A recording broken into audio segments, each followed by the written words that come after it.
With Eternals out, maybe you saw some reviews and thought you might just skip this one or have no interest in the story, but don't want to miss out on anything when it comes to the MCU at large. Lucky for you, I will go over a summary of the movie, so skip it and watch this summary. This is Exasperated Nerd Explains. The movie starts with blocks of text, always a good sign, which is new for a Marvel movie, but sets up the origin. It says that the Eternals come from the planet Olympia and are sent out by Celestials, giant cosmic beings who have shown up in Guardians of the Galaxy here and there, in order to fight the Deviants. Deviants are generic monster-looking creatures that kill intelligent life on planets. The Eternals are Ajak, the leader, who can heal and communicates directly with a Celestial called Arishem, Icarus, who has flight, strength, and laser eyes, Sersi, who can perform alchemy on any non-organic matter, transmuting it from one thing into another, Thena, who can create any weapons and is a capable fighter, Gilgamesh, who is strong, Kingu, who can create finger guns or do little kamehamehas, Sprite, stuck as a child, who can create illusions, Druig, who can mind control humans, Phastos, the tech guy, and Makari, a deaf speedster. 7,000 years ago, this group of Eternals came to Earth to protect humans, but not interfere with them in other matters, which makes alchemy, mind control, and illusions not the best powers for this job. Then they proceed to live in cities with humans, give them some tech, and are often the basis for mythological stories from various civilizations. Good job not interfering. The movie has a lot of flashbacks throughout, but I'll mostly go through this in chronological order to simplify it. It shows the Eternals fighting deviants throughout history. During that time, Sersi and Icarus get together, Phastos gives humanity the plow, Sprite regales a city with tales of their fights, like C-3PO in Return of the Jedi, and they kill the last deviants in the 1500s in South America while Europeans are waging war with the natives. At that time, Thena starts having issues with her memory and attacks the other Eternals. They debate wiping her memory, but instead, Gilgamesh pledges to isolate and watch over her. The Eternals decide to go their separate ways while they await further orders from the Celestials. Druig, tired of watching people kill each other, mind controls everyone in the city currently fighting, and they all just walk off into the forest. Fast forward to present day, Sersi is dating a human named Dane Whitman, who really doesn't do anything in this film. She is with him and Sprite when a deviant attacks. Icarus shows up as well, and they see that this deviant has healing powers, which has never happened before. They decide to go to Ajak to see what to do next. She's dead! Icarus views the damage in the area and says deviants did it, and they assume that's why the deviant now has her powers. The little communication orb leaves Ajak's body and enters Sersi, which they decide is her choosing Sersi as the next leader, even though she was a corpse for a while at that time. They decide to get everyone else together to fight the deviants and stop to see Kingu first, who has been acting like a vampire and has been a Bollywood star for generations, pretending to die off and re-emerge as the son of his former self.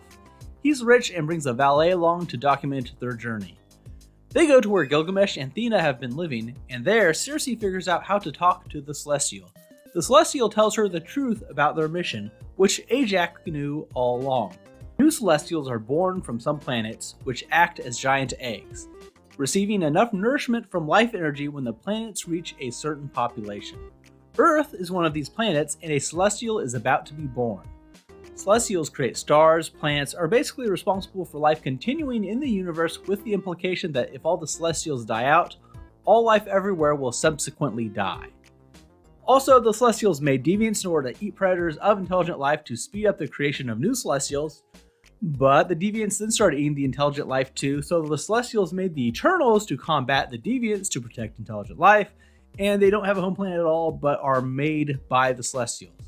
Why they made certain design choices is beyond me, like a child or disabled, but every time they complete a mission, their memories are wiped. Apparently there was a problem with Thena's memory wipe, which is why she has these issues now.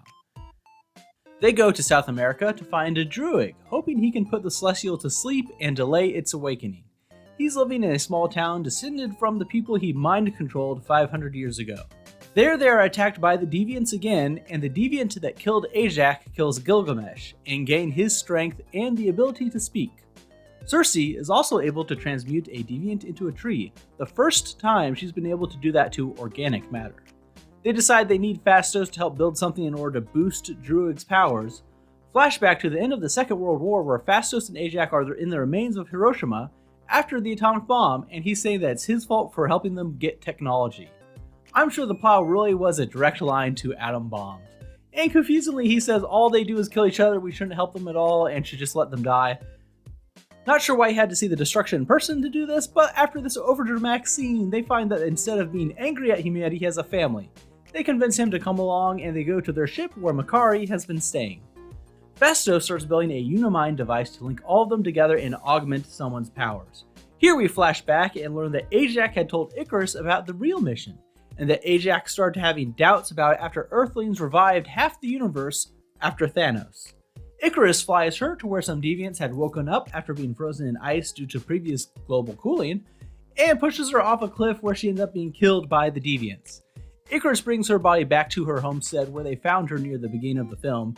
He also creates the small devastation he blames on the deviants with his eye lasers, even though you think it would have a pretty distinctive mark that would leave behind his evidence.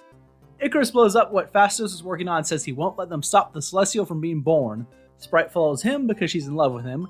Kingu basically says, "I'm not fighting," says peace out, and ducks out of the third act finale. Phastos finishes the tech anyways, and they agree if Druig can't put the Celestial to sleep, Cersei will transmute it into something else, killing it. Fight time!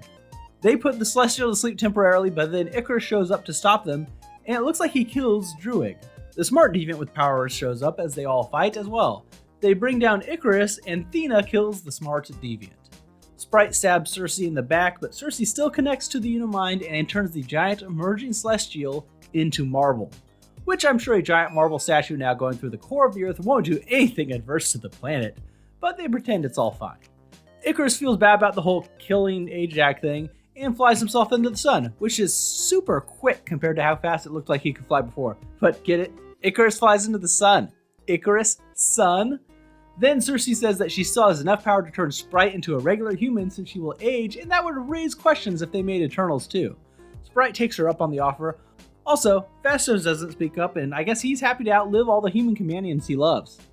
Epilogue. Druig, Thena, and Makkari go off in the ship to find more Eternals. Then Arishem the Celestial shows up, grabs Cersei, Kingu, and Phastos, saying he will judge their memories to see if humanity should survive or not. There are a couple scenes during the credits. Star Fox the Eternal shows up with Pip the Troll on the Eternal ship and offer to help them find the Eternals that were just taken from Earth, and then Dane Whitman is about to touch the Ebony Blade when Blade shows up and asks if he's actually ready. So that's it, that's the film. Not sure how much will actually be implicated in future MCU projects unless the Celestials become a much bigger deal. But what do you think about the concept of this movie? Do you think it will get a sequel? What did you think of the movie if you saw it? Let me know in the comments. Please like the video and subscribe to the channel for more content. Thanks for watching. Bye.